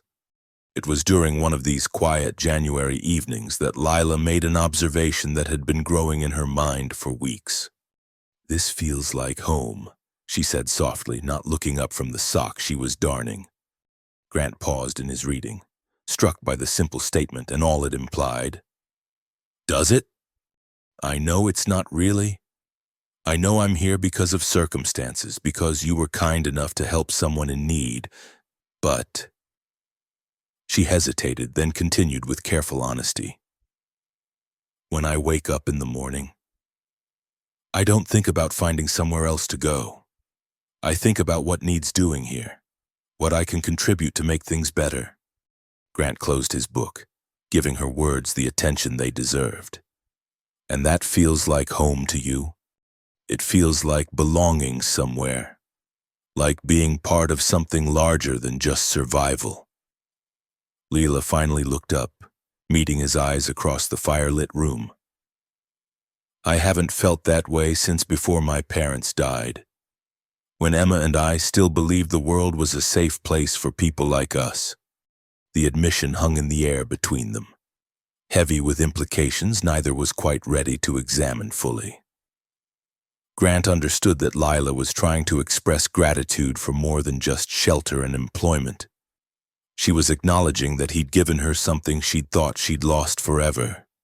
"You belong here," Grant said quietly, the words carrying more weight than their simple construction suggested. "For as long as you want to stay. Outside." The January wind howled around the house with the bitter intensity of deep winter. But inside the warm kitchen, two people who had found unexpected companionship in shared circumstances continued the slow work of building something that might eventually become the kind of home that could weather any storm. As Lila bent her head back to her mending and Grant returned to his account books, both were quietly aware that the conversation had marked another turning point in their relationship. They were no longer simply employer and employee. No longer just two people thrown together by circumstance. They had become something more, though neither was quite ready to put a name to what that something might be. Spring came early to the territory that year, bringing with it news that reached the ranch through Eli Patterson's twice-weekly visits. Mason Holt had been quietly transferred to a position in the territorial capital. His departure from Cedar Ridge accomplished with the kind of bureaucratic discretion that avoided uncomfortable questions while solving persistent problems. Sheriff Williams, it seemed, had found a way to remove his troublesome deputy without admitting there had been trouble in the first place. "Good riddance," Eli declared when he brought word of Mason's departure. "Town's already breathing easier with him gone. New deputy they sent is a young fellow. Seems more interested in actual law enforcement than settling personal scores." Grant received the news with the quiet satisfaction of a man whose patience had been rewarded. Lila simply nodded, as if she'd always known that Mason's vindictiveness would eventually consume itself. The threat that had shadowed their lives for months was finally lifted, leaving them free to face the future without constantly looking over their shoulders. That future arrived on a warm March morning when Lila's labor began with the gentle persistence of nature asserting its schedule. Grant had spent the previous week ensuring that Dr. Webb was prepared for the call, that clean linens and supplies were ready, that every possible preparation had been made. But when the moment actually came, he found himself as nervous as any expectant father, pacing the kitchen while Dr. Webb and Mrs. Charlotte Davis, who served as the town's unofficial midwife, attended to Lila upstairs. The labor was long but uncomplicated, and when Dr. Webb finally appeared at the top of the stairs with a tired but triumphant smile, Grant felt a relief so profound it left him momentarily speechless. "You have a healthy baby girl," Dr. Webb announced. "Mother and child are both doing well." Grant climbed the stairs with legs that felt suddenly unsteady, pausing at the threshold of Lila's room as if seeking permission to enter. She lay propped against pillows, exhausted but radiant, holding a tiny bundle that seemed impossibly small and perfect. "Would you like to meet her?" Lila asked softly, her voice hoarse from effort but warm with contentment. Grant approached the bed carefully, as if sudden movement might shatter the fragile perfection of the moment. The baby was indeed small, with dark hair and features that seemed to shift between sleeping and waking expressions. When she opened her eyes, they were clear and alert, taking in this new world with what seemed like serious consideration. "She's beautiful," Grant said quietly, meaning it completely. "I was thinking of calling her Grace," Lila said, adjusting the blanket around the baby's tiny form. "Grace Emma, after my sister."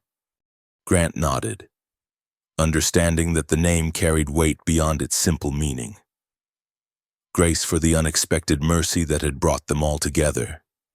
Emma for the sister who remained part of Lila's hopes for the future.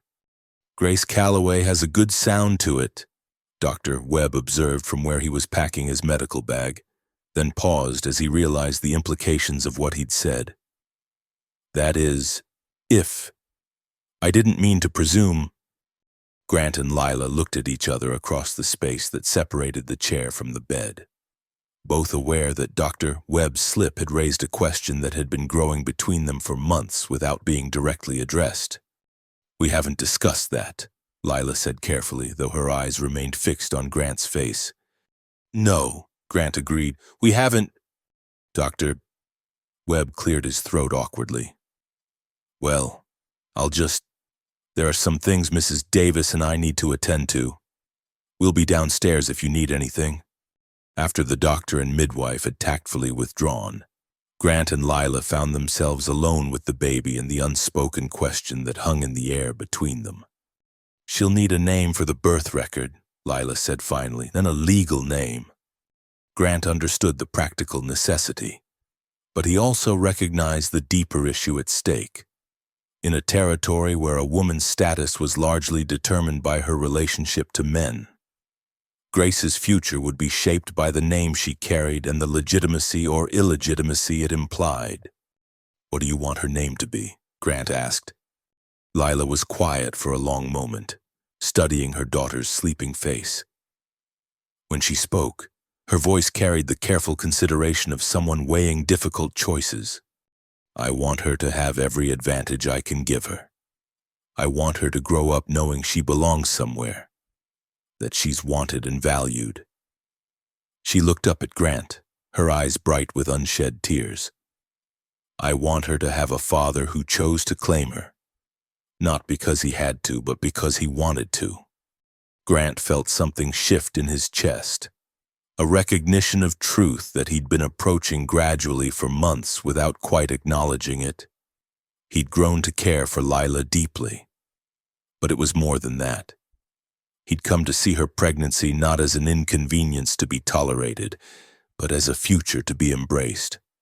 "And what do you want, Lila?" he asked quietly. "Not for Grace, but for yourself?" The question seemed to surprise her, as if she'd become so accustomed to considering only her child's needs that her own desires had become secondary. "I want," she began, then stopped, apparently struggling to put her feelings into words. "I want to stop being afraid. I want to stop looking over my shoulder, waiting for the next crisis, the next person who might decide I don't deserve whatever small happiness I've found." She paused, then continued with growing confidence. "I want to be part of something real and lasting. I want to wake up knowing I'm where I belong, with people who value me for who I am rather than tolerating me out of pity or obligation." Grant stood up from his chair, moving to the window that looked out over the ranch he'd inherited from his father.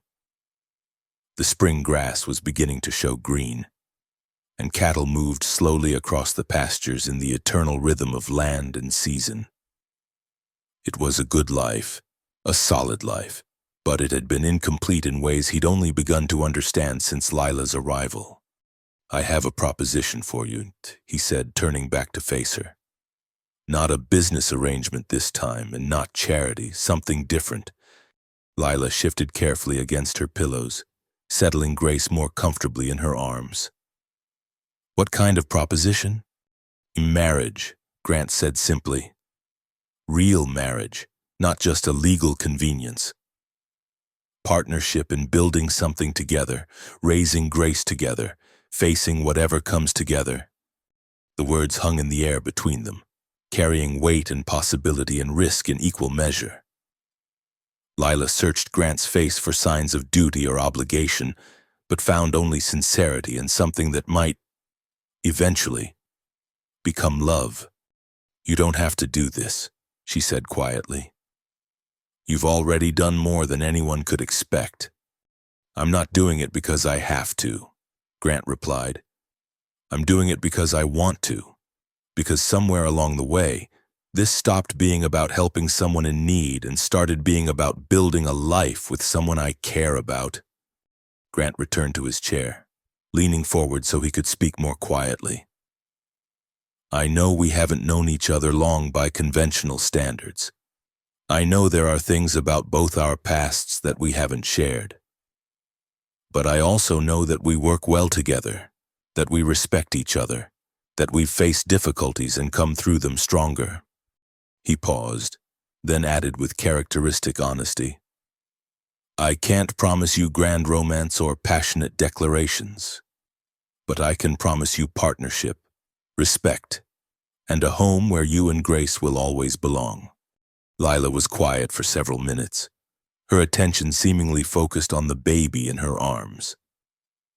When she finally spoke, her voice was steady but filled with emotion. "I care about you too, Grant. More than I expected to. More than might be wise given our circumstances." She looked up at him with clear, honest eyes. "But I need you to understand what you're taking on. Grace will never know her natural father. I'll never be able to tell her who he was or why he left. There will always be questions, always whispers. Then we'll face the questions and ignore the whispers." Grant said matter-of-factly, "Grace will know she's wanted, she's loved, and she has parents who chose each other and chose her. That's more than a lot of children can say." As if sensing the importance of the conversation taking place around her, Grace stirred in her mother's arms, opening her eyes to look around the room with the unfocused attention of the very young. Lila smiled down at her daughter, then looked back at Grant with an expression that mixed hope and determination. "All right," she said simply. "Yes." The wedding took place 2 weeks later in the parlor of the ranch house, with Dr. Webb serving as witness and Mrs. Davis providing a cake that she insisted was essential for proper celebration. Reverend Blake had initially expressed reservations about performing the ceremony, but Grant's polite but firm insistence had overcome his objections. After all, a respectable marriage was exactly what the community had been hoping for, even if the timing raised eyebrows. Lila wore a dress of soft blue wool that Mrs. Davis had helped her alter to accommodate her post-pregnancy figure. Grant had put on his best suit, the one he wore to church on the rare occasions when social obligation required his presence. They stood together in the afternoon sunlight that streamed through the parlor windows, speaking vows that carried the weight of genuine commitment despite their unconventional beginning. "Do you, Grant Matthew Calloway, take Lila Rose Monroe to be your lawfully wedded wife, to have and to hold in sickness and in health, for richer or poorer, for better or worse, as long as you both shall live?" "I do," Grant said clearly, his eyes fixed on Lila's face. "Do you, Lila Rose Monroe, take Grant Matthew Calloway to be your lawfully wedded husband, to have and to hold in sickness and in health, for richer or poorer, for better or worse, as long as you both shall live?" "I do," Lila replied, her voice steady and sure. As Reverend Blake pronounced them husband and wife, Grant leaned down to kiss his new bride with gentle formality, aware that this moment marked not just a legal union but the beginning of something they would build together through choice rather than circumstance. That evening, as they shared their first meal as a married couple, Grace sleeping peacefully in the cradle that Grant had crafted during the long winter evenings, both were quietly aware that they had traveled a long distance from that day at the well, when desperation and kindness had first brought them together. Any regrets? Grant asked as they cleared the dishes from their simple wedding supper. Lila considered the question seriously, looking around the kitchen that had become the heart of their shared life, then at the man who had offered her not just shelter but dignity, not just employment but partnership. None, she said finally, and meant it completely. Outside, the prairie wind carried the scents of spring grass and wildflowers, speaking of growth and renewal and the eternal promise that tomorrow could be better than today. Inside the ranch house, three people who had found each other through circumstances none of them could have anticipated settled into the quiet evening routine of a family that had chosen itself. Bound together not by blood or convention but by something rarer and more valuable. The recognition that home was not a place but a choice, made daily to build something worth keeping together.